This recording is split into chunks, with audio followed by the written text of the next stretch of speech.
I don't really know how to cut this other than using a grinding wheel. I've got a real small grinder here, and what I'm thinking is we'll just put a small cut like that, and then we can pry it up. So I've got a rough line there, and let's just see how it goes here.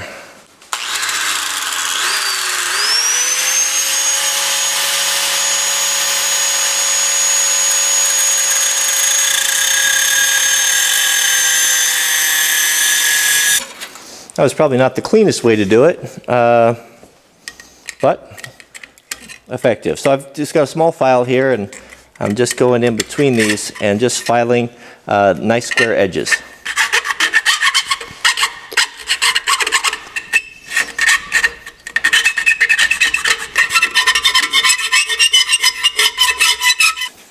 All right, so I've got the belt loops cut in there, and we just need to take that outside bit and work it out a little bit so it will receive the strap or whatever I can find to put in there. Don't need much, just enough to get that, stretch that metal a little bit just to get that strap through there. We'll tune all this stuff up here once we get the axe head in, but I think we're pretty close. We can use our pliers to kind of fine tune that a little bit. But we're getting close. So let's see how they fit on our axe head. Nice and tight. Even now, before shaping it, that fits on there real good.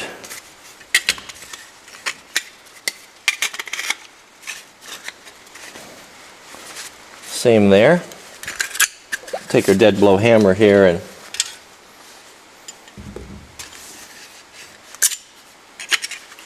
so that fits pretty nice there. Wouldn't even need a strap really, but we can work off the corner of our vise here and fine tune this for this particular axe if we want to. You can see that's bringing that nicely together there. It's contouring around the shape. This metal is just a little bit thin, but totally adequate.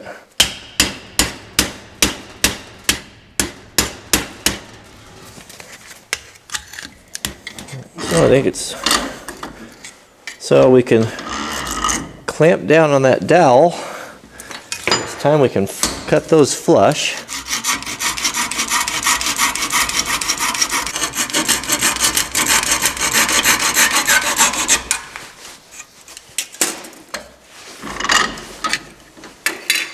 So I found this old leather belt and my granddad some of his old tack, and it could definitely use some Obernoffs on it, but I'm not going to put that on there yet until I get it. I don't want to get the Obernoffs all over the metal because I want to paint it, because this will rust. So we'll thread this through here. This will be just perfect.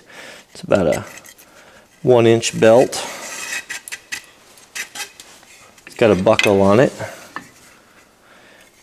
One thing that I look for when I go to the thrift stores, we buy a lot of our clothes at the thrift stores, is good leather belts. You got to look in the back, but you can usually find one, and not just for wearing, but good for making stuff out of as well. All right, so I pre-marked this where I wanted it. So let's take our leather punch. What do I do with that? Here's a cool thing that I found in my granddad's stuff. It was in a toolbox that looks like it had gotten a little bit wet. Some of the tools were a little rusty, but nothing major. But these are all leather punches. This one here he's made. You can see there. And all different sizes. Here's a little one. Some of these are factory. These are factory made, and the nice ones. Had a little stone there with it, so we could sharpen the edges. So that's kind of cool to have that. I'm going to get some leather working tools myself. It's something I'd like to get into. But this will be a good start. So I've got a little hole marked here where I'll punch that.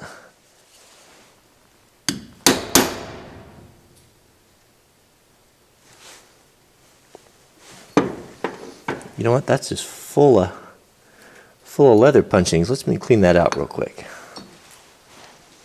Doesn't want to go through there because it's filled up. Some looks like some white leather there. There we go.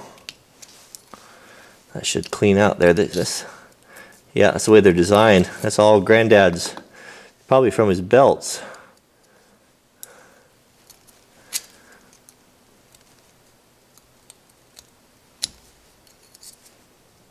Well, let's keep moving forward. We'll redo those later.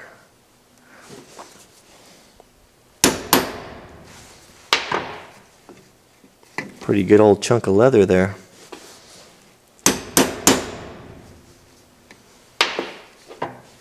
There we go.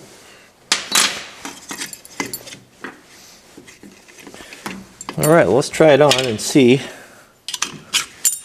how it fits.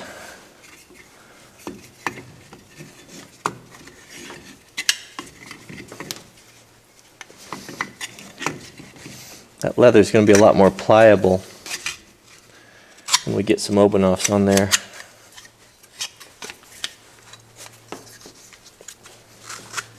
So there you have it. So I would recommend, if you're going to make one, use a 18 gauge. This was I double checked it. I was wrong on that. This was actually 21 gauge, and the original one was 18. Big difference. But that's what I had, and this will be just fine. It doesn't want to stay closed as much, but it's fine. It's not going to be a problem. If I wanted to, you could always put a small pop rivet in there, and that would sort that out right away. So I'll burnish this a little bit and knock off some of the rough edges, and we'll paint it. What color should we paint it? Tell me in the comments, and if I choose your color, I'll give you next mention in the upcoming video. Red's nice. Green. Let me know what you think on that. I think it's pretty cool though, huh? That'll look nice on that cruiser axe. It'll look nicer when it's painted, but a little bit of shaping to do. But I think it's pretty nice. Well, that's it, guys. A short and sweet 3-part series, but a good and quick way to make an axe sheath. It really is. It doesn't cost very much. It doesn't take much more than an hour, maybe 2 hours. A lot simpler than stitching leather, and I think a lot less expensive. And I think it's a great, really versatile axe, hatchet cover for just about everything. Even if you had a single bit, you could do the same thing and just run the strap around the back. So I'm really a fan of it. So I'm going to make several of them. So if you haven't done it already, please take a moment and click the thumbs up. It's a way that you can support the channel, and we appreciate it. And Lord willing, next video should be a treehouse video. So we'll see you guys in the next one.